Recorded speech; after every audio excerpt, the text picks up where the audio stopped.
आपने शायद उस एस्टेरॉयड टकराव के बारे में सुना होगा जिसकी वजह से डायनासोर खत्म हो गए थे। लेकिन यह अकेला ऐसा टकराव नहीं था जो धरती पर हुआ।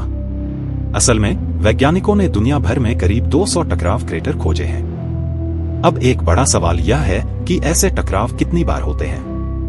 क्या इनकी स्पीड हमेशा एक जैसी रहती है या समय के साथ बदली है? अगर हम पिछले 650 मिलियन सालों के टकराव देखें तो पता चलता है कि करीब 290 मिलियन साल पहले टकराव की रफ्तार बढ़ गई थी।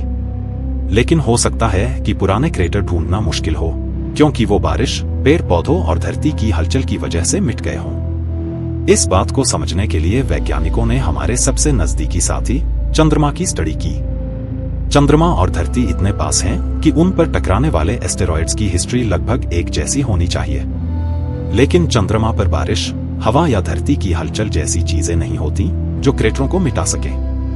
लूनर रिकॉनेसेंस ऑर्बिटर के डिवाइनर इंस्ट्रूमेंट से मिले डेटा का इस्तेमाल करके वैज्ञानिकों ने चंद्रमा के बड़े और नए क्रेटरों की स्टडी की जो पिछले 1 अरब सालों में बने हैं। जब उन्होंने इन क्रेटरों का टाइमलाइन में एनालिसिस किया तो उन्हें वही बदलाव दिखा जो 290 मिलियन साल पहले धरती पर भी हुआ था।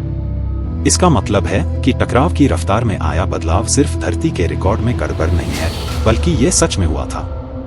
चंद्रमा एक टाइम कैप्सूल की तरह है जो धरती और चंद्रमा के इतिहास को सुरक्षित रखता है।